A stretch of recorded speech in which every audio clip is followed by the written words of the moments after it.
Hello friends, नमस्कार। कैसे हैं आप सब। तो इस वीडियो में मैं आपके लिए आप लोगों के प्रैक्टिकल चल रहे हैं। बहुत लोगों के बहुत कॉलेज में हो चुके हैं प्रैक्टिकल और कुछ लोगों के बचे हुए हैं। ठीक है, तो आज मैं इस वीडियो में बहुत इंपॉर्टेंट क्वेश्चंस लाया हूं जो लगातार पूछे जा रहे हैं। आप लोग भी कमेंट कर रहे थे, मुझे पर्सनल मैसेज करके और कॉल करके भी पूछ रहे थे जो सर कैसे क्या होता है सारा का सारा। तो मुझे लगा क्यों ना वीडियो बनानी चाहिए। इस वीडियो में सिर्फ एक क्वेश्चन ही नहीं, आपको अभी स्टूडेंट से भी मिलवाता हूँ, आपको दिखाऊँगा। कॉलेज गया हूँ, वहाँ से जाके लोगों से पूछना, लोगों से बताना क्या क्वेश्चन अभी आपको दिखा रहा हूँ अगले वीडियो में। ठीक है, इसी वीडियो में आप आगे देखिएगा, पूरी वीडियो में बने रहिएगा। कैसे क्वेश्चन पूछे जाते हैं वो सारे के सारे मैंने इसमें क्वेश्चंस दे रखे हैं। ठीक है, एक और मैंने वीडियो डाल रखी है, अगर वो वीडियो आपने अभी भी नहीं देखी है तो उस वीडियो को आप ज़रूर देखिएगा। ठीक है, और ये जो पीडीएफ है वो मैं टेलीग्राम पे भेज दूंगा। सिर्फ इसमें क्वेश्चंस ही नहीं दिए हुए हैं, इसमें जो है आगे नीचे देखेंगे आप तो सारे के सारे इसमें सॉल्यूशन वगैरह मतलब दिया हुआ, बहुत कुछ दिया हुआ। इससे बाहर एग्जामिनर कुछ भी नहीं पूछता है। ठीक है, और ये जो पीडीएफ की बात रही है आपको टेलीग्राम पे मिल जाएगी। डिस्क्रिप्शन बॉक्स में मैंने लिंक दे रखी है, वहाँ से आप टेलीग्राम ग्रुप ज्वाइन कीजिए या जाके टेलीग्राम पे सर्च कीजिए जाके राम क्लासेस फॉर बीएड। जैसे ही आप सर्च करेंगे राम क्लासेस फॉर बीएड, हाँ मेरा ग्रुप आ जाएगा, आप वहाँ से ज्वाइन कर लीजिए। ठीक है, तो चलिए इस वीडियो में आपको दिखाता हूँ लोगों से कैसे क्वेश्चन पूछे जा रहे हैं, कैसे क्या। आप लोगों को पता है वीडियो बनाना मना है, पर मैं फिर भी वहाँ पे गया था, लोगों से पूछा, वीडियो बनाई है, लेकिन बहुत ज़्यादा नहीं, आपको दिखाऊंगा। और इसमें सारे के सारे मैंने क्वेश्चंस दे रखे हैं जो वहाँ से पूछे के लोगों से पूछा है, जो लोगों ने बताया वो सारे के सारे मैं इसमें क्वेश्चन ले आया हूँ। ठीक है, तो वीडियो के अंत तक बने रहिएगा। चलिए शुरुआत करते हैं। तो आप प्रैक्टिकल लेके आ रहे हैं जी, कैसा हुआ आपका प्रैक्टिकल? बहुत अच्छा हुआ, मैडम ने बहुत अच्छे हमसे क्वेश्चंस पूछे। अच्छा, कुछ क्वेश्चंस बताना चाहें, क्या क्या पूछा? हाँ, जैसे मुझसे पूछा गया कि आपके पेडोलॉजी के सब्जेक्ट कौन से हैं, उसमें आपका आता है, मेरे पास 2 सब्जेक्ट हैं, एक तो मेरे पास सोशल साइंस है और मेरे पास कॉमर्स है पेडोलॉजी।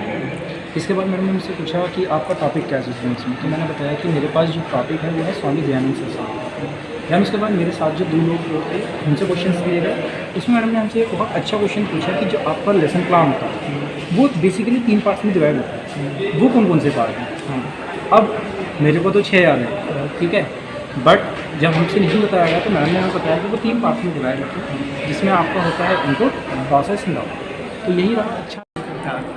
तो आप प्रैक्टिकल लेके आ रहे हैं, आपसे क्या क्या पूछा गया, क्वेश्चन बताएं। हाँ जी, वो कुछ पूछा गया, उससे इंडक्टिव और डिडक्टिव मेथड पूछा गया, जो मैं उसे मैम को जवाब दे पाया। फाइल के बारे में रिगार्डिंग पूछा कि फाइल्स के मतलब आपके नाम क्या है, मतलब सब्जेक्ट के नाम क्या है। फिर उसके बाद में हमने एक प्रोजेक्ट क्वेश्चन पूछा, व्हाट इज़ प्रोजेक्ट, तो मैं उसका जवाब नहीं दे पाया था, तो उन्होंने मुझे वहाँ से भेजा।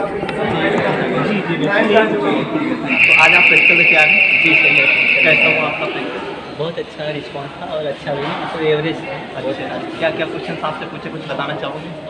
कुछ खास तो नहीं पूछा, बस मेरे से ये पूछा गया कि मतलब आपने जो क्लास बना रखी है उसके बनाने के तरीके पूछे गए और कुछ विशेष नहीं पूछा और कुछ टॉपिक्स के बारे में पूछे। अदरवाइज आप प्रैक्टिकल लेके आए हैं जी जी, आपसे कौन से क्वेश्चन पूछे गए, क्या क्या कुछ बताना चाहते हैं? जी, सबसे पहले मेरे से मेरा इंट्रोडक्शन पूछा गया, आप कहाँ से बिलोंग करते हैं और आपका क्वालिफिकेशन में क्या है और आपने कहाँ से क्वालिफिकेशन की, और देन आफ्टर आप अभी फ्यूचर में क्या बनना है, और अगर आप टीचर बन गए तो आप अपनी तरीके से कैसे टीचर एफिशिएंसी। बस ये सब पूछेंगे। ठीक है, थैंक यू। हाँ, तो जैसे आप लोगों ने देखा कैसे क्वेश्चन पूछे जा रहे हैं, क्या क्या पूछा जा रहा है, लोगों ने बताया। तो इस वीडियो में सारे के सारे मैंने क्वेश्चंस दे रखे हैं। ठीक है, और नीचे वो मैंने बता चुके हैं। ये पीडीएफ आपको फ्री में मिल जाएगी, आप डिस्क्रिप्शन बॉक्स में जाके टेलीग्राम ग्रुप से जुड़िए। ठीक है, और इसे फ्री में डाउनलोड कीजिए और इसके पढ़ के जरूर जाएगा। इससे बाहर कुछ नहीं पूछा जाएगा, आप यकीन रखो। तो इसमें जो पहला क्वेश्चन आपका पूछा जाता है, ठीक है, अधिकतर लोगों से पूछा जाता है। देखो, पहला क्वेश्चन था वाइवा क्या होता है। अभी एक इसके नीचे भी मैंने दे रखा, कभी आपसे वाइवा पूछ लेगा, वाइवा क्या होता है, वाइवा और प्रैक्टिकल में अंतर बताओ ना। तो ऐसे जो क्वेश्चन पूछता है मैंने सब बता रखे हैं। अगर आपने वो वीडियो अभी तक नहीं देखी हुई तो उसकी भी मैं लिंक डिस्क्रिप्शन बॉक्स में दे दूंगा, आप उस वीडियो को जरूर देखिए। उसमें मैंने सारा का सारा बहुत अच्छे से समझा रखा है। कम से कम बस ज़्यादा समय नहीं, 20 मिनट की वीडियो होगी। ठीक है, आप पूरा देख लेंगे तो यकीन मानो आपका इससे बाहर कुछ नहीं आएगा। और इस वीडियो को देख लीजिएगा। तो इसमें देखो फाइल में क्राफ्ट बना रखे हो कौन कौन से हैं, तो इसमें ये पूछना क्या चाहता है, ये जो एग्जामिनर बोल रहा है, मतलब फाइल में जो आपने क्राफ्ट बना रखी EPC2 की फाइल बता रहा है। ठीक है, मतलब बात करा EPC2 जो आपने फाइल बनाई उसमें जो 5 वो बनते हैं ना क्राफ्ट वगैरह, तो उसमें कौन कौन से बना रखे हैं, तो वो ये चीज़ पूछना चाह रहा है। ऐसे पूछ लेगा आपसे, आप EPC फाइल क्यों बनाते हैं। ठीक है, तो ऐसे भी क्वेश्चन कर लेगा। ये हो गया। फिर माइक्रो और माइक्रो टीचिंग, देखो ये यहाँ से बहुत क्वेश्चन पूछता है। माइक्रो और माइक्रो टीचिंग, जो मैंने दूसरी वीडियो एक डाल रखी उसे आप जरूर देखें। मैंने वहाँ पे मैंने अच्छे से समझा रखा है, ये सारे के सारे क्वेश्चंस भी बता रखे हैं, ठीक है। इस वीडियो में बताऊंगा, वो पूछता है, देखो एग्जामिनर जैसे कह रहा है आपसे माइक्रो और माइक्रो क्या होता है, ठीक है। तो कभी इससे पूछ देगा माइक्रो टीचिंग और इसका समय बताओ, या माइक्रो टीचिंग का समय बताओ, ऐसे भी क्वेश्चन कर देता है ना। तो ये आपको ध्यान रखना है। फिर EPC का फुल फॉर्म, ठीक है, ये मैंने वहाँ पे लिखा नहीं था, मुझे उस समय ध्यान नहीं रहा। तो इनहेंसिंग प्रोफेशनल कैपेसिटी होता है EPC का फुल फॉर्म, ठीक है। मैं वहाँ पे मतलब उस समय ध्यान नहीं रहा था तो लिखना भूल गया था, आप लिख लीजिएगा। क्योंकि फिर EPC फाइल कौन कौन सी है और उनका पूरा नाम बताओ। जो आपकी EPC फाइल 3 EPC फाइल बनती हैं, EPC 1, ठीक है, EPC 2 एंड EPC 3। मैंने इसी वीडियो में ये जो PDF है ना, इसमें सारा का सारा मैंने दे रखा है। आप इसको डाउनलोड कर लीजिएगा टेलीग्राम पे जाके और एक बार पूरा इसे पढ़ लीजिएगा। इसमें सिर्फ क्वेश्चन ही नहीं है, नीचे मैंने आंसर्स भी दिए हैं और बहुत अच्छे से समझाया है। उतना आप पूरा अच्छे से पढ़ लोगे तो यकीन मानो इससे बाहर नहीं पूछेगा आपसे, ठीक है। ये हो गया, ये भी मैंने सब दे रखा, वहाँ पे बता रखा है। फिर भाषा से आप क्या समझते हैं, ऐसे क्वेश्चन पता किससे करता है, भाषा से आप क्या समझते हैं, ठीक है। तो ये जो हिंदी, जिसके पास हिंदी पेडालॉजी है, ठीक है, पेडालॉजी ऑफ हिंदी, तो उनसे ऐसे क्वेश्चन पूछना है, आप हिंदी से क्या समझते हैं, भाषा से आप क्या समझते हैं, ठीक है, ऐसे क्वेश्चन कर देता है। वैदिक काल में डिग्रियां किस प्रकार दी जाती है, किसी से भी क्वेश्चन यहाँ से पूछ सकता है, ठीक है। वैदिक काल में डिग्रियां दी जाती, डिग्रियां या, ठीक है, तो या उपाधियां वगैरह, ऐसे क्वेश्चन कर। तो ये हो गया आपका। फिर OBB, ठीक है, ये आपसे केवल OBB पूछ सकता है या आपसे बोल सकता है ऑपरेशन ब्लैक बोर्ड क्या है, ठीक है। तो ये आप एक बात जरूर पूछेगा, ऑपरेशन ब्लैक बोर्ड हो गया, NCF हो गया, NCT हो गया, NCERT हो गया, ठीक है, कब आया है, कब, ये इन चीज़ों के बारे में पूछ सकता है। स्वामी विवेकानंद के बारे में बताओ, महात्मा गांधी के बारे में बताओ, 3H क्या है आपका, ठीक है, 3H वाला वो वहाँ से पूछ सकता है। जॉन डीबी के बारे में बताओ, या जॉन डीबी या आपसे पूछ सकता है स्किनर का, BF स्किनर जो थे उनका पूरा नाम बताओ, तो ठीक है। तो ऐसे क्वेश्चन आपसे पूछ सकता है, लेकिन ज़्यादा नहीं पूछता, बहुत ज़्यादा 4 या 5 क्वेश्चन पूछते हैं, इससे ज़्यादा वो लोग नहीं पूछते हैं। अधिकतर जो पूछते हैं वो सिर्फ और सिर्फ आपके लेसन प्लान से समझ लो ज़्यादा पूछ लेते हैं, ठीक है। माइक्रो टीचिंग हो गया आपका लेसन प्लान, जैसे आपसे अभी बता रहे थे ना कि उसमें जो 3 स्टेप्स होते हैं कौन कौन से होते हैं, इनपुट, प्रोसेस एंड आउटपुट, ठीक है। ऐसे क्वेश्चन वहाँ से कर देंगे। ऐसे 6 स्टेप्स जो उसमें चलते हैं वो कौन कौन से होते हैं, आपसे विकासात्मक प्रश्न क्यों किए जाते हैं, आप क्यों करते हैं, ठीक है, आप जो है प्रस्तावना प्रश्न क्यों करते हैं, कारण मतलब बताओ ऐसा क्यों आप करते हैं, आप लेसन प्लान क्यों बना कर लाते हैं, ये भी क्वेश्चन को कर सकता है आपसे ना। तो बहुत सिंपल ही इनके आंसर हैं। आप लोग उस वीडियो को मेरी जरूर देखिएगा, मैंने सारा का सारा वहाँ पे अच्छे से बता रखा है। मिड डे मील के बारे में बताओ, ठीक है, ऐसे यहाँ से पूछ लेगा आपसे। ये आप टीचर हो तो कितने नंबर देंगे अपने आप को, ऐसे भी क्वेश्चन पूछे गए हैं, ठीक है। एक लड़की से ही पूछा था, कहा था यदि आप टीचर हो और मान लिया 10 नंबर, तो अपने आप को तुम खुद बताओ कितने, कोई बता रहा मैं 10 दूंगा, कोई 9, ठीक है। तो ऐसे भी लोग मतलब क्वेश्चन वो कर रहे हैं। ये हुआ काव्य सौंदर्य का, ये हिंदी वालों से पूछा गया होगा, काव्य सौंदर्य का हमारे जीवन में क्या महत्व है, ठीक है। जो आपने EPC 1, 2, 3 फाइल बनाई हुई है, या आपने जो असाइनमेंट 4 फाइल बनाई हुई लेसन प्लान, तो असाइनमेंट से भी आपसे जो है क्वेश्चन पूछ सकता है। जैसे कह दिया आप जो असाइनमेंट 3 है, ठीक है, उसका नाम बताओ और उसमें आपने किस टॉपिक पे असाइनमेंट बनाए रखा वो आप बताओ, ठीक है। तो वो ऐसे भी कहेगा आप। अगला है UGC का, ठीक है, तो यूनिवर्स, ये मैंने उसमें फुल फॉर्म भी दे रखी, वो सारी की सारी आप एक बार देख लीजिएगा। UGC का पूरा नाम बताओ। फिर देखो यहाँ पे दिया करेंसी, ठीक है, करेंसी या मुद्रा। तो इसमें ये क्वेश्चन कैसे, ये कॉमर्स वालों से क्वेश्चन पूछा गया था, ठीक है। तो इसमें कैसे, जैसे आपको एक करेंसी दे दी, ठीक है, बताया, ठीक है, तो उसमें और किसी देश का नाम दे दिया, ठीक, मतलब देश का नाम दे दिया, आपसे पूछ रहा है उस देश की करेंसी बताओ, ठीक है। ऐसे जो कर देगा, ये करेंसी दे दिया तो बताएगा ये किस देश की करेंसी है, ठीक है, मुद्रा है। तो ये हो गया आपका क्वेश्चन। ऐसे भी क्वेश्चन पूछता है। फिर लेसन प्लान बनाते हो तो सबसे ऊपर 3 स्टेप्स, अभी मैंने बताया था 3 स्टेप्स पूछता है, ठीक है, लेकिन अधिकतर इस पे लोग ध्यान नहीं देते। लोग 6 स्टेप्स तो उनको पता होते हैं, ठीक है। 6 स्टेप्स आप लेसन प्लान बनाते होगे ना, तो ऊपर देखते हो सबसे पहले क्या होता है, आपका ऑब्जेक्टिव होता है, फिर मतलब, ठीक है, मतलब सबसे पहले कंटेंट होता है, फिर ऑब्जेक्टिव होता है, फिर इस मतलब टीचर एक्टिविटीज़ होता है, फिर जो है स्टूडेंट एक्टिविटीज़ होता है आपका, उसके बाद में आपका मतलब टीचिंग एड्स वगैरह होता है ना, फिर आपका मूल्यांकन इवोल्यूशन जो है होता है, ठीक है। तो ये 6 स्टेप्स होते हैं, लेकिन वो 3 स्टेप्स पूछ रहा था, तो इसमें बच्चे कन्फ्यूज हो जाते हैं, क्योंकि जो फाइनल भी बनाते हैं वो तो उसके ऊपर लिखा ही होता है ना। तो यहाँ से तो ये चीज़ रही, ठीक है, इसको ध्यान रखिएगा। विकासात्मक प्रश्न अभी मैंने बताया था, ठीक है, विकासात्मक प्रश्न क्यों करते हैं, प्रस्तावना प्रश्न कौशल क्या होता है, ठीक है, ऐसे आपसे पूछ सकता है। या मूल्यांकन प्रश्न करते हैं, इसका क्या रीजन है, क्यों हम मूल्यांकन प्रश्न करते हैं। तो ये चीज़ें, कोई चीज़ हम बना के ला रहे हैं तो हम बच्चों को दिखाने के लिए क्यों हम ला रहे हैं, ठीक है, ऐसे भी क्वेश्चन करना ये जरूरी है। आप BEd क्यों कर रहे हैं, ऐसे क्वेश्चन कर रहे हैं, ठीक है। BEd का फुल फॉर्म क्या होता है, कॉमन से बहुत ही सिंपल क्वेश्चन पूछे जाते हैं। आप लोगों को कोई घबराने की ज़रूरत नहीं है, ठीक है, बहुत ही सिंपल क्वेश्चन पूछेगा। ये है मूल्यांकन प्रश्न बता दिया। विकासात्मक प्रश्न से क्या पता चलता है, ये हो गया। EPC का पूरा नाम बताओ, ये 2 बार हो गया यहाँ पे, ठीक है, इसको तो आप जाइएगा ही। और BEd का फुल फॉर्म हो गया, BEd कैसे लिखा जाता है ये भी आप जो है तैयार कर देख लीजिएगा एक बार। आपने टीचिंग के लिए कौन कौन से टॉपिक चुने, जैसे मैंने बताया वो एग्जामिनर अधिकतर सबसे पहले यही क्वेश्चन पूछता है आपसे, ठीक है। अगर आपसे सब्जेक्ट से मतलब उससे उठाएगा तो ये क्वेश्चन उठाता है, जैसे उसी सब्जेक्ट का हुआ फिर आपसे अच्छे से क्वेश्चन पूछता है एग्जामिनर। पेपर 3 का नाम व कोड बताओ, ऐसे मैंने पेपर 3 का यहाँ पे लिख दिया, ऐसे आपसे बोल सकता है पेपर 1 का नाम व कोड बताओ, ठीक है। तो ये चीज़ हो गया। पेपर 2 का पूछ सकता है, पेपर 3 का पूछ सकता है, या पेपर 4 का पूछ सकता है, या पेपर आपके जो मतलब पेडालॉजी सब्जेक्ट हैं उनके कोड भी पूछ सकता है, या आपसे पूछ सकता है कितनी आपने जो है कितनी मतलब फाइल्स आपने पूरी बनाई है, उनके सारे के सारे नाम बताओ, कितने आपके कितने बीएड में फर्स्ट ईयर मतलब सब्जेक्ट पढ़े वो सारे बताओ, या आपसे बोल सकता है हम कहते हैं जैसे उसने कह दिया जो आपका मतलब ईपीसी फाइल है, ईपीसी फाइल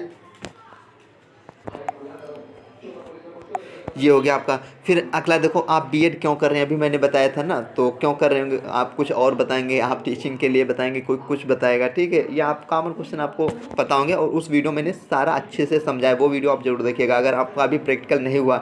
दूसरी बात यदि हो चुका है आपका प्रैक्टिकल और आप मेरी वीडियो देख रहे हैं, ठीक है, तो आप कमेंट करके मुझे ज़रूर बताइएगा आपसे कौन से क्वेश्चन पूछे गए थे। आप मुझे टेलीग्राम पर मैसेज कीजिएगा, आप मुझे पर्सनल भी मैसेज टेलीग्राम पर कर सकते हो, व्हाट्सअप पर भी कर सकते हो, ठीक है, वहाँ से कि मुझसे ये क्वेश्चन पूछे गए थे, ठीक है। तो वो सारा का सारा आप मुझे बता सकते हो, इस प्रकार से और लोगों की भी हेल्प हो जाएगी। तो ये हो गया आपका।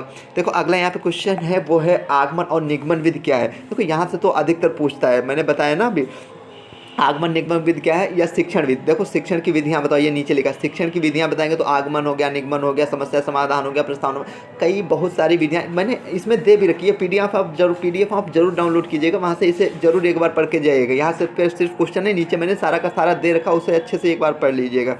जो गया शिक्षण सूत्र। देखो शिक्षण सूत्र क्या होता है, जैसे आपसे यहाँ पे पूछ दिया आगमन जो निगमन विधि होती है वो किस, तो आपको पता होनी चाहिए आगमन होती है वो छोटे बच्चों के लिए, मतलब सबसे पहले हम उदाहरण देंगे फिर नियम की ओर ले जाएंगे बच्चे को, आप समझ पा रहे होंगे। मतलब छोटे बच्चों को जो निगमन होते हैं यहाँ से आप देखिएगा, अगर आपको याद नहीं होती आप भूल जाते हो तो देखो सबसे अच्छा तरीका नी से निगमन, नी से निदान मतलब निदान, ठीक है, मतलब नियम, ठीक है। तो आप किधर ले जाएं, नी से नियम, तो नियम से आप उदाहरण की ओर ले जाएंगे, ठीक है। और इसमें क्या होता है, जैसे आप निगमन में देखिए होता है क्या, जैसे आप बच्चे को पढ़ा रहे हो, ठीक है, तो आप पढ़ा रहे हो तो सबसे पहले आप जैसे गणित पढ़ा रहे हो तो गणित में सबसे पहले आप नियम बताओगे ना, उसके बाद में आप उसका उदाहरण दोगे तभी तो बच्चा समझेगा, ये चीज़ होता है। लेकिन आगमन ये दोनों एक दूसरे के विपरीत होते हैं बिल्कुल। आगमन में क्या तो पहले आप उदाहरण दोगे, उसके बाद में आप नियम बताओगे, ठीक है, तब बच्चा समझेगा, तो ये चीज़ होती है। शिक्षण विधियाँ मैंने बता ही दी और इसमें दे रखी नीचे सारे के सारे आप पढ़िएगा। शिक्षण के कौशल टीचिंग स्किल्स, देखो इसमें क्या होता है, आपसे पूछेगा कितना, कोई मतलब 13-14 बताएगा, कोई 8 बताएगा, कोई 6 बताएगा, सब ने अलग अलग दे रखी है, ठीक है, किसी ने कितनी बताई। लेकिन आपको यहाँ पे पता होने चाहिए जो टीचिंग स्किल्स होती हैं वो 8 कॉमन स्किल्स होती हैं, ठीक है, वो मैंने नीचे दे भी रखी है। अभी मैं एक बार उसे भी समझा दूंगा थोड़ा बहुत, ठीक है, बहुत मतलब कम टाइम में आपको अच्छे से भी समझाने की कोशिश करूंगा, समझा दूंगा, इस वीडियो में बताऊंगा। तो यहाँ से भी क्वेश्चन आपसे पूछता है, बहुत क्वेश्चन पूछते जाते हैं। फिलोसफी को डिफाइन करो, आपसे पूछा जा सकता है, ठीक है। आप जैसे साइकोलॉजी को डिफाइन करो या साइकोलॉजी की परिभाषा दो, या शिक्षा आप जो शिक्षा की कोई परिभाषा दीजिए, ठीक है। ऐसे आपको एजुकेशन इसकी तो परिभाषा मालूम ही होनी चाहिए, एजुकेशन शब्द किस शब्दों से मिलकर बना है, तो ये चीज़ आपको पता होनी चाहिए, ठीक है। फिलोसफी और जॉन डीवी के बारे में यहाँ से पूछ सकता है, या आपका त्रिभाषा सूत्र वगैरह उसमें वहाँ से भी पूछ सकता है, ठीक है, ये हो गया। और यहाँ से पूछ सकता है शिक्षा एक त्रिध्रुवी प्रक्रिया है, किसने कहा था, तो जॉन डीवी ने कहा था, ठीक है। ये आप एक बार थोड़ा सा पढ़ के जाइएगा, बाकी कुछ नहीं, बहुत ज़्यादा नहीं पूछता, आप लोगों को घबराने की कोई ज़रूरत नहीं है। जॉन डीवी के बारे में बताओ, जॉन डीवी मैंने अभी बताया, ठीक है। सभी सब्जेक्ट के नाम और कोड भी, ठीक है, ये आप पूरा याद करके जाए, सिर्फ सब्जेक्ट ही नहीं, सारे सब्जेक्ट, सारे ईपीसी फाइल, सारे असाइनमेंट फाइल, लेसन प्लान, ठीक है, इनके बारे में तो आपको अच्छे से पता होना चाहिए, आप कर रहे हो। देखो गणित वालों से अधिकतर ऐसा क्वेश्चन पूछ देता है, जब मतलब उधर से उठाते हैं क्वेश्चन तो बोलते हैं जैसे मैथ या गणित में सबसे ज़्यादा किस स्किल का प्रयोग किया था। इसमें बच्चे जो आपने अभी मैंने ऊपर बताया था ना, जो 8 स्किल्स होते हैं ना, ऐसे तो ऐसे यहाँ पे किस स्किल का प्रयोग होता है, तो ब्लैक बोर्ड स्किल, क्योंकि यहाँ पे ज़्यादा लिखने समझाने का काम होता है, ठीक है। तो ब्लैक बोर्ड स्किल ये वाला आपका हो गया। अधिगम को परिभाषित कीजिए, ठीक है, लर्निंग क्या है इसको परिभाषित किया, ऐसे क्वेश्चन आपसे। डिफिनेशन IQ का सूत्र वो मैंने सारा का सारा IQ बराबर नियम बटे CA गुणे 100, मानसिक आयु बटे वास्तविक आयु गुणे 100, या आपसे बोल सकता है मानसिक आयु आप कैसे निकालेंगे, ठीक है, ऐसे कर सकते हो, तो आपका इधर से उधर हो जाएगा, वो सारा का सारा निकल आएगा। शिक्षण के स्तर बताओ, ये टीचर टीचिंग एंड टेक्नोलॉजी से क्वेश्चन है। शिक्षण के 3 स्तर होते हैं, मैंने सारे के सारे बता रखे हैं, मैंने आपने मेरे से पढ़ा होगा तो सारे के सारे मैंने बहुत अच्छे से समझाया होगा और अभी भी आपको याद होंगे, ठीक है, ये हो गया। और इसमें देखो अगला जो है 33 वाला एजुकेशनल साइकोलॉजी, ठीक है। ये क्वेश्चन अधिकतर पूछ लेते हैं एजुकेशनल साइकोलॉजी। कभी कभी तो इन सब्जेक्टों से एक कोई क्वेश्चन भी नहीं उठाता, केवल आपके लेसन प्लान और वहाँ से उठा लेते हैं, ठीक है। पेडोलॉजी सब्जेक्ट से यहाँ से नहीं उठाते हैं, कभी कभी उठा लिया आपसे। तो शिक्षण तकनीकी क्या है अभी मैंने बताया था, ठीक है। ये हो गया आपका, ये मतलब टीचिंग टेक्नोलॉजी, ये हो गया आपका। क्या आप बना कर लाए हो, मतलब ये पूछ रहा है क्या आप बना कर लाए हो, मतलब इनका मतलब ये कह रहे हैं आपने जो इतने भी फाइल वगैरह बनाई है या असाइनमेंट, वो सारे के सारे आपको बताना है मैंने कितनी बनाई क्या। कभी कभी ये चीज़ वो सवाल करता है आपसे, पूछेगा जब माइक्रो टीचिंग से पूछेगा सवाल तो आपसे ये चीज़ बोलेगा वो कि जैसे आप क्या आपने मतलब माइक्रो टीचिंग की है या नहीं, ठीक है। आपको पता होनी चाहिए जो माइक्रो टीचिंग होती है वो स्कूल में होती है, ठीक है। जो माइक्रो टीचिंग होती है वो कॉलेज में होती है, ठीक है। आपने इतना बता दिया, फिर आपसे वो पूछेगा क्या आपने माइक्रो टीचिंग की है, हाँ फर्स्ट ईयर में भी की है, भले ही नहीं की है तो आपको बताना होगा, क्योंकि जो आप लेसन प्लान बनाते हैं वो 1 महीने का वो सारा का सारा उसमें रहता है, ठीक है। पढ़ाना होता है, पर कॉलेज वाले नहीं करवाते हैं और उस पर नाम मतलब ऐसे ही डलवा देते। तो आपको ये नहीं बताना कि मैंने नहीं किया है, सेकेंड ईयर में ही करेंगे, ठीक है। 4 महीने फर्स्ट ईयर में भी होता है, ठीक है। तो आपको ये बताना है। ये हो गया। B.Ed कैसे लिखते हैं अभी मैंने बताया था ना। तो देखो B.Ed मतलब इसका जो फुल फॉर्म है वो बैचलर ऑफ एजुकेशन, या आपसे इतना आपने बताया तुरंत वो बोलेगा आप हिंदी में बताओ, ठीक है। बच्चे नहीं बता पाते तो आपको पता होना चाहिए शिक्षा स्नातक, ये कॉमन चीज़ें बहुत ही वो, ठीक है। ये सारे के सारे आपके सब्जेक्ट हो गए, देखो, ठीक है। जैसे आपसे बोल दिया पेपर 1 का नाम व कोड, तो नाम आपको पता होना चाहिए समकालीन भारत हिंदी और इंग्लिश में भी, ठीक है। और कोड की बात करें तो कोड E101 इसका है,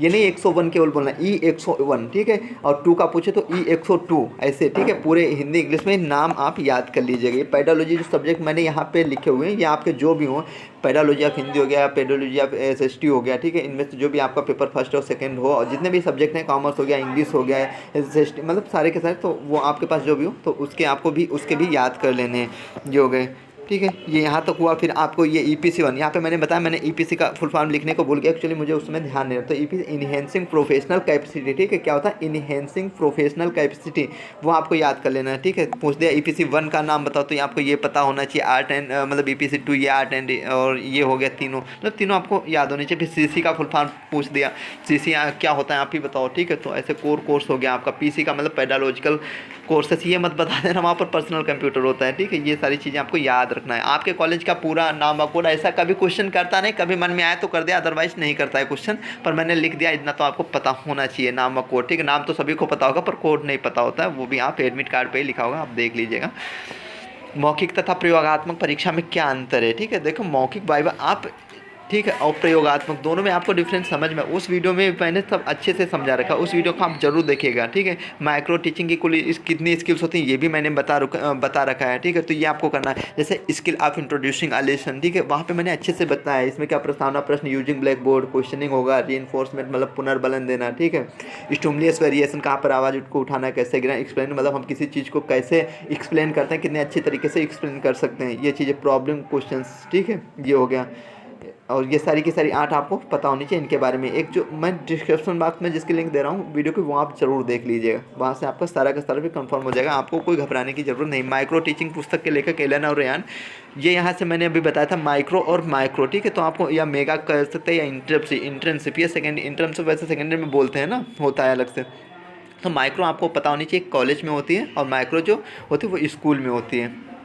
ये हो गया शिक्षण चक्र, यहाँ से कभी कभी क्वेश्चन पूछता है, ये आपको पता होना चाहिए। शिक्षा के, हाँ ये आपका जो रहा, कक्षा में आने के बाद आप पहला कार्य क्या करेंगे, तो बच्चे क्या बोलते हैं, हम जाके क्वेश्चन करेंगे, प्रस्तावना प्रश्न करेंगे। ऐसा नहीं होता है, प्रस्तावना प्रश्न नहीं, सबसे पहले आप जाएंगे तो आप क्या करेंगे, ब्लैक बोर्ड एंट्री करेंगे, उसके बाद भी तो वो करेंगे ना, ठीक है। और दूसरी बात यहाँ पे आपको ये बात विशेष ध्यान रखना है, जब आप वहाँ पे ब्लैक बोर्ड एंट्री करेंगे तो आप डेट डालेंगे, ठीक है। चलो मैं यहाँ पे बता देता हूँ, क्योंकि जिसकी भी टीचिंग नहीं हुई है ना वो इस बात का विशेष ध्यान रखना, या भी मतलब जब प्रैक्टिकल नहीं हुआ तो भी टीचिंग कहाँ से होगी। तो देखो सबसे पहले आप इधर तो डेट डालेंगे, ठीक है।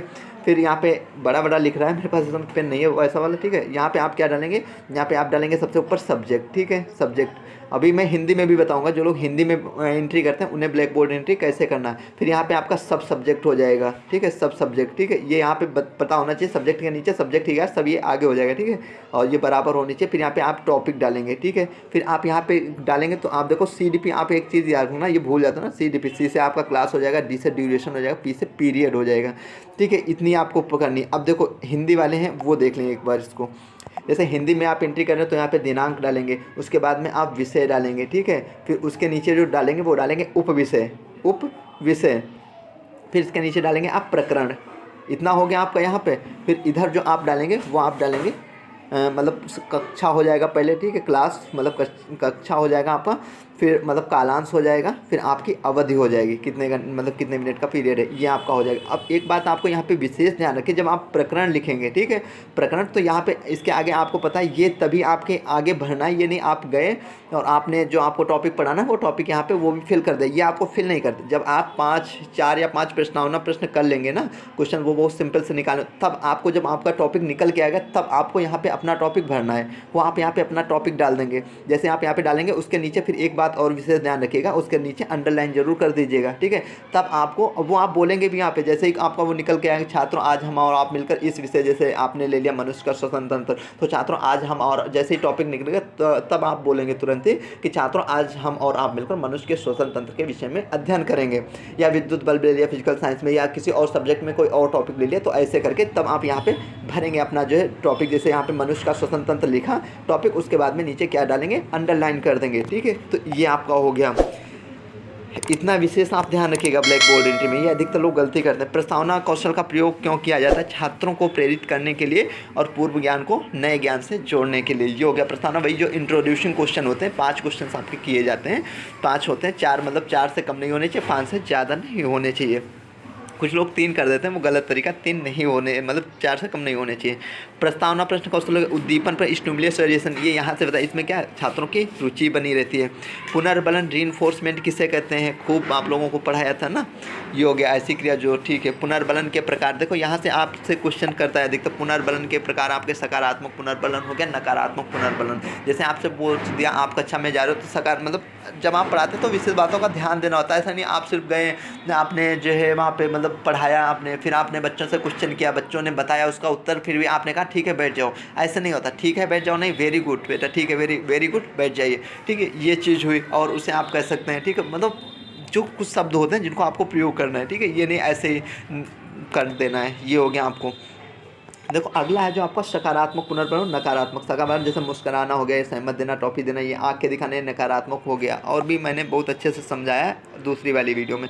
पाठ योजना क्या है आपसे बोल देगा, लेसन प्लान क्या है तथा इसमें किस प्रकार के बच्चे का समावेश होता है। तो आपको पता होना चाहिए जब हम लेसन प्लान बनाते हैं तो किस प्रकार के सभी बच्चों का समावेश। हम एक बच्चों को नहीं, अगर हम मतलब 1:30 होता है ना, मतलब एक शिक्षक तो 30 बच्चे उस पर होते हैं ना, सबके क्लास के हिसाब से अलग, तो उसमें आपको पता होना चाहिए 30 बच्चे यदि क्लास में है तो हम लेसन प्लान बनाएंगे, ये नहीं एक बच्चे को ध्यान में रखकर, हम 300 बच्चों को ध्यान में रखकर लेसन प्लान बनाते हैं उसके हिसाब से, ठीक है। कोई बच्चा बहुत जल्दी सीख लेता है, कोई बच्चा जल्दी नहीं सीख पाता है, ठीक है। तो ये चीज़ें तो हम जो बनाएंगे लेसन प्लान वो 300 बच्चों को ध्यान में रखकर बनाएंगे, ठीक है। ये चीज़ तो मतलब किस प्रकार के बच्चों का समझ, सभी बच्चों का उसमें समावेश होता है। पाठ योजना क्या है ये मैंने समझा रखा है। आपसे पूछ देगा या हम पाठ योजना क्यों बनाते हैं, लेसन प्लान क्यों बनाते हैं, आपको पता होना चाहिए। तो ये चीज़ हो गई यहाँ पे आपकी, ठीक है। योग श्याम पट पर आप कितने अंश पर खड़े होंगे, ये क्वेश्चन चलता फिरता रहता है, ठीक है। तो आपको पता होना चाहिए 45 अंश पे पूछ सकते हैं, या आपसे कभी पूछ देता है आप जो शिक्षक बनने जा रहे हैं तो आप बताइए एक अच्छे शिक्षक के गुण क्या हैं, उनके गुणों को बताइए, ये चीज़ है। या आपके जो क्लास में किसी भी प्रकार का आपके वैसे क्वेश्चन बना सकता है, बच्चे शोर मचा रहे हैं, ठीक है, तो आप क्या करेंगे, तो आपको पता होना चाहिए ना। तो ये सभी बहुत कॉमन चीज़ें हैं जो आपको पता होनी चाहिए। यहाँ पे हो गया MDM, अभी मैंने बताया मिड डे मील, ठीक है, तो इसका नया नाम भी पूछ सकता है, इसके बारे में मिड डे मील योजना के बारे में पूछ सकता है, ठीक है। तो ये कब शुरू हुआ, तो 15 अगस्त 1995 यहाँ से क्वेश्चन आता है। देखो NEP 2020 में शिक्षा का ढांचा क्या है, तो आप देखो आपको पता होना चाहिए। NEP यहाँ से क्वेश्चन पूछता है, अभी काफ़ी मतलब क्वेश्चन कई लोगों से पूछा भी था। NEP 2020 में जो शिक्षा का ढांचा है वो मतलब क्या है, ठीक है। तो 5+3+3+4 मैंने वीडियो में वहाँ पे, उस वीडियो को आप जरूर देखिएगा, ठीक है। मैंने अच्छे से समझा रखा है सारा का सारा। बच्चे को TLM कब दिखाएंगे, तो आपको पता जब आवश्यकता हो, ये नहीं वहाँ जाके क्लास में आपने जो ले गए हो ना TLM वगैरह, टीचिंग लर्निंग मटेरियल्स, तो उनको दिखाने लगे बच्चे, फिर उसी को देखते रहे ना, ठीक है। तो ऐसा आपको नहीं करना है, आपको पता होना चाहिए, ठीक है। जब उसको आवश्यकता है कि अब हम वो कर रहे हैं तो मुझे दिखाना है, तभी आपको उसको दिखाना है। विद्यालय की संरचना, ये यहाँ से एक जो क्वेश्चन है वो पूछ देता है, जैसे जो पूर्व प्राथमिक कक्षाएँ होते हैं उसमें कौन से, तो आपको अभी मैंने बताया था नर्सरी, LKG, UKG, ठीक है, ये हो गया। फिर प्राथमिक कक्षाएं तो 1 से 5 तक की हो जाएंगी, ठीक है। या आपसे बोल सकता है उच्च माध्यमिक कक्षाएं कौन कौन सी होती है, तो 10, यहाँ से एक क्वेश्चन आपसे उठा सकता है, उठाए या ना उठाए, ये चीज़ें आपको पता होनी चाहिए, ठीक है। ये हो गया आपका शिक्षण सामग्री के प्रकार। तो यहाँ से देखो दृश्य, श्रव्य, ठीक है, श्रव्य दृश्य, ये मैंने अच्छे से पता है, आप लोगों को सबको पता होगा, मैं पूरा करता हूँ। मैं मतलब ठीक है। ओवरहेड प्रोजेक्टर अगला आपका क्वेश्चन आया, शिक्षा मनोविज्ञान का पिता किसे कहा जाता है? अभी मैंने बताया था, या शिक्षा मनोविज्ञान को परिभाषित कीजिए, ये आपसे क्वेश्चन ऐसे करता है। वर्तमान समय में मनोविज्ञान में किस चीज़ का अध्ययन किया जाता है? तो व्यवहार का किया जाता है। यहाँ से अधिक क्वेश्चन स्किनर के बारे में पूछ रहे हैं आपने। पावलो ने जो कौन सा सिद्धांत दिया था, या स्किनर का कौन सा सिद्धांत था, ठीक है, और थॉर्नडाइक के सिद्धांत बताओ, ठीक है। ये यहाँ से ऐसे क्वेश्चन कर सकता है, तो वो आप तैयार कर लीजिए। अधिगम क्या है? अधिगम ये अधिकतर पूछता है, ठीक है। दूसरी बात, आप वहाँ पे प्रयास कीजिएगा कम से कम शब्दों में उसे उत्तर देना है, ठीक है, मतलब जितना कम हो सके उतने कम में उसे देना है, ठीक है। तो ये हो गया अधिगम के नियम या सिद्धांत, अभी मैंने बताया था। ये हो गया गेस्टाल्ट शब्द का क्या अर्थ है, ठीक है, ये आपका हो गया। विज्ञान किसे, ये सब मैंने बता रखे हैं, इसलिए मैं यहाँ पे नहीं बता रहा हूँ, ठीक है। उस वीडियो को आप जरूर देखिएगा। विज्ञान किसे कहते हैं? किसी वर्ष का क्रम बताइएगा। ये विज्ञान में किसी से भी ऐसे क्वेश्चन पूछ सकते हैं। B.S. ब्लूम्स के अनुसार सीखने के पक्ष, ठीक है। तो इसमें देखो 3 पक्ष होते हैं। यहाँ से B.M. ब्लूम्स के बारे में भी पूछ सकता हूँ आपसे। इसको ज्ञानात्मक, इसको देखो लर्न करने का कैप से मैंने उस वीडियो में बताया, आप देख लीजिएगा, वरना ये वीडियो काफ़ी बड़ी हो सकती है।